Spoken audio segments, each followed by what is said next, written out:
세계가 반한 우리말, 한국어의 위대한 힘. 여러분, 지금 이 시간에도 지구 반대편에서는 무슨 일이 벌어지고 있는지 아십니까? 유럽의 젊은이들이, 미국의 대학생들이, 아프리카와 중동의 청년들까지 모두 모여서 한국어 책을 펴놓고 열심히 공부를 하고 있습니다. 마치 우리가 옛날에 영어 공부하느라 고생했던 것처럼 말입니다.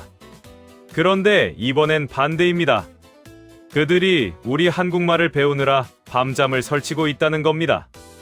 얼마나 놀라운 일입니까? 불과 몇십 년 전만 해도 우리 한국어는 한반도 안에서나 쓰이는 작은 언어였습니다. 그런데 지금은 어떻습니까? 전 세계 방방곡곡에서 우리말을 배우겠다고 난리입니다. 한국어 능력 시험이라는 것이 있는데요. 옛날엔 응시하는 외국인이 겨우 몇천 명에 불과했습니다.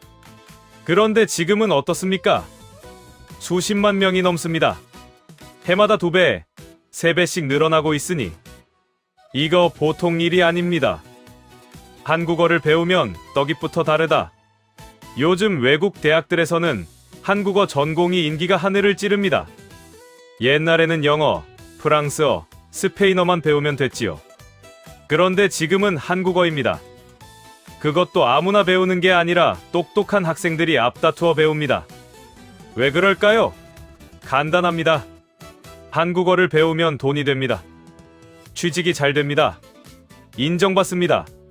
미국이나 독일, 중국, 일본에서 한국어를 전공한 젊은이들은 통역사로도 일하고 외교관으로도 일하고 대기업에도 들어갑니다. 그것도 보통 직원이 아니라 높은 자리로 말입니다. 급여도 다른 사람들보다 훨씬 많이 받습니다. 왜 그럴까요? 요즘 세상에서 한국만큼 핫한 나라가 없기 때문입니다. K-팝 음악이 전 세계를 휩쓸고 한국 드라마를 보느라 외국 사람들이 잠을 못 자고 한국 영화가 세계적인 상을 휩쓸고 한국 게임에 전 세계가 열광합니다. 그러니 기업들이 생각하는 겁니다. 아, 우리 회사에도 한국어 잘하는 사람이 필요하구나. 한국 시장을 공략하려면 한국말 잘하는 직원이 있어야 하는구나. 우리 한글은 과학입니다. 예술입니다. 자, 이제 우리 한글 이야기를 해봅시다. 세종대왕님께서 만드신 이 위대한 문자 말입니다. 세계의 언어학자들이 뭐라고 합니까? 한글은 과학적으로 완벽하다고 합니다. 자음과 모음이 딱딱 맞아떨어져서 소리를 만들어내는데 이런 체계는 세계 어디에도 없답니다. 영어는 철자법이 엉망진창입니다. 같은 글자인데 단어마다 발음이 다 다릅니다. 중국 한자는 또 어떻습니까? 몇만 자를 외워야 신문 하나 읽습니다. 그런데 우리 한글은 어떻습니까? 24글자만 알면 모든 소리를 다 표현할 수 있습니다.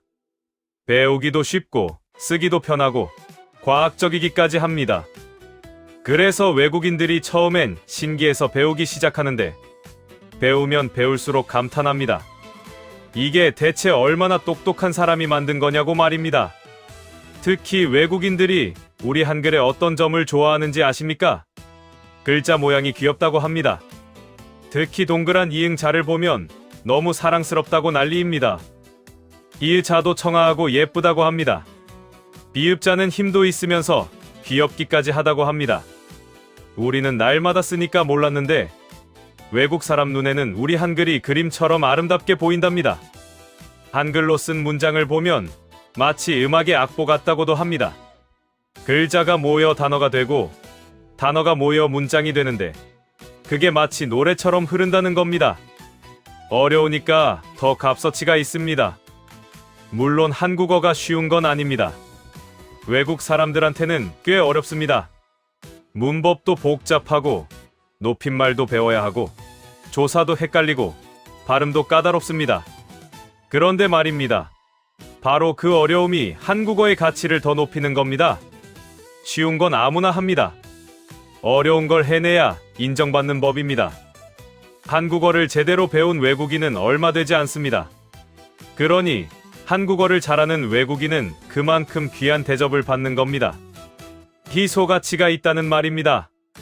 외국인들이 한국어 공부하면서 가장 힘들어하는 게 뭔지 아십니까? 높임말입니다. 친구한테 하는 말, 어른한테 하는 말, 손님한테 하는 말이 다 다릅니다. 같은 먹는다는 말도 먹어, 드셔, 잡수셔 이렇게 다 다릅니다. 외국 사람들은 이게 처음엔 너무 어렵답니다. 그런데 배우고 나면 감탄합니다. 한국 사람들이 얼마나 예의 바르고 상대방을 배려하는지 언어에서부터 드러난다는 겁니다. 한국어 하나를 배웠을 뿐인데 한국 사람의 마음씨까지 이해하게 된다는 겁니다. 이게 바로 우리 한국어의 위대함입니다. 한국어 속에 담긴 우리의 혼. 한국어 단어 하나하나에는 우리 민족의 정서가 고스란히 담겨 있습니다. 예를 들어볼까요? 정이라는 말이 있지요. 이 정이라는 한 글자 속에 얼마나 많은 의미가 담겨 있습니까? 사랑도 있고, 정도 있고, 미움도 있고, 원망도 있고, 그리움도 있고, 애틋함도 있습니다. 외국어로는 이걸 도저히 표현할 수가 없답니다.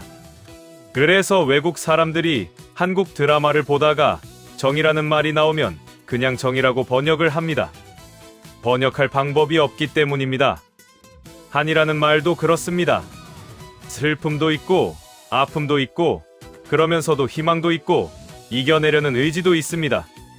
이 모든 게 한 글자 속에 들어 있습니다. 이게 바로 우리 한국어의 깊이입니다. 외국인들이 한국어를 배우면서 가장 신기해하는 게 뭔지 아십니까? 우리가 감정을 표현하는 방식입니다. 사랑해, 보고 싶어, 미안해, 고마워.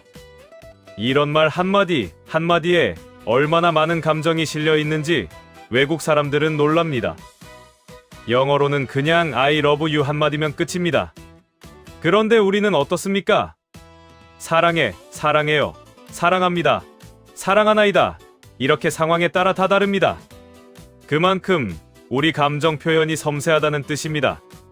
K-팝과 드라마, 그 비밀은 한국어에 있습니다. 요즘 전 세계가 K-팝에 열광합니다. 방탄소년단, 블랙핑크 노래를 전 세계 사람들이 따라 부릅니다. 그런데 가사를 한국어로 듣는 것과 번역으로 듣는 건 천지 차이입니다. 외국인들이 처음엔 번역본으로 K-팝을 듣습니다. 그런데 한국어를 배우고 나서 한국어 가사를 직접 듣고는 깜짝 놀랍니다. 아, 이런 뜻이었구나. 이렇게 섬세한 감정이 담겨 있었구나. 번역으로는 절대 느낄 수 없는 감동이 있다는 겁니다. 한국 드라마도 마찬가지입니다. 자막으로 보는 것과 한국어로 직접 듣는 건 완전히 다릅니다. 배우들의 미묘한 감정 표현, 대사 속에 숨은 의미, 농담과 말장난, 이런 것들은 한국어를 알아야만 제대로 이해할 수 있습니다. 그래서 외국인들이 한국어를 배우는 겁니다.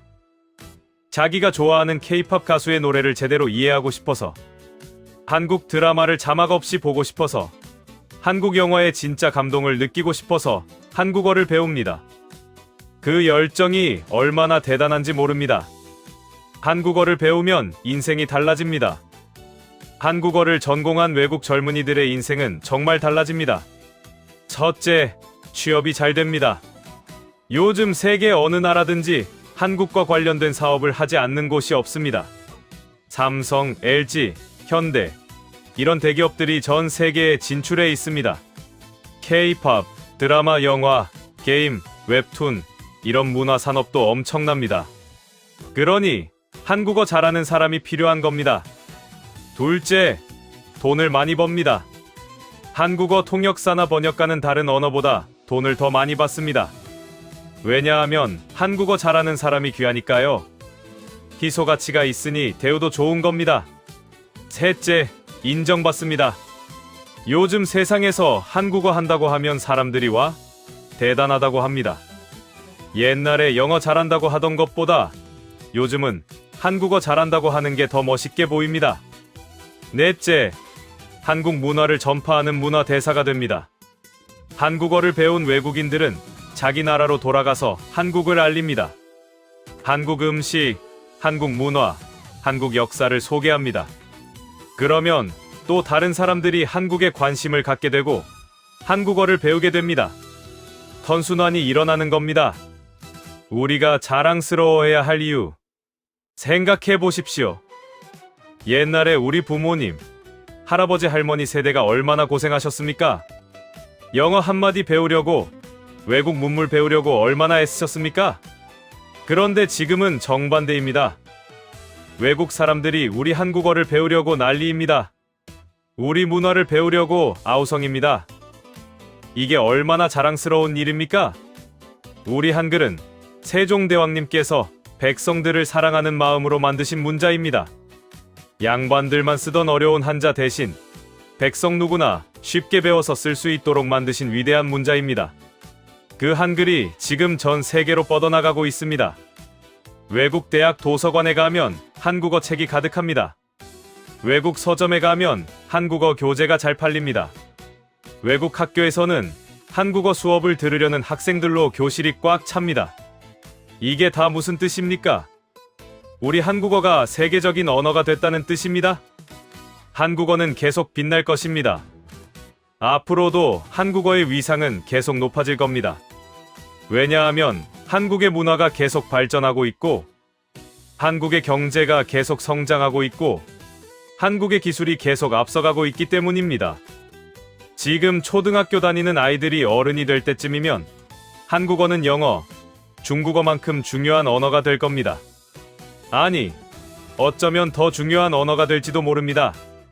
우리 손주들, 증손주들이 살아갈 세상에서는 한국어를 할 줄 안다는 게 엄청난 자랑거리가 될 겁니다. 외국 사람들이 부러워하고 동경하고 배우고 싶어하는 언어가 바로 우리 한국어입니다. 맺은 말, 여러분, 우리가 날마다 쓰는 이 한국어가 얼마나 대단한 언어인지 이제 아시겠습니까? 세종대왕님의 위대한 창제 정신, 우리 민족의 슬기와 지혜, 그리고 현대, 한국의 눈부신 발전이 모두 합쳐져서 만들어낸 결과가 바로 지금의 한국어입니다. 전 세계가 우리 한국어를 배우고 있습니다. 전 세계가 우리 한글의 아름다움에 감탄하고 있습니다. 전 세계가 한국 문화에 열광하고 있습니다. 이 모든 것의 중심에 바로 우리 한국어가 있습니다. 우리는 한국 사람으로 태어나서 이 위대한 한국어를 자연스럽게 쓸 수 있다는 것만으로도 정말 자랑스럽고 감사한 일입니다. 우리 아이들에게, 손주들에게 이 자부심을 물려줘야 합니다. 한국어, 세계가 사랑하는 우리의 보물, 한글, 세계가 감탄하는 우리의 자랑, 이것이 바로 대한민국의 힘입니다.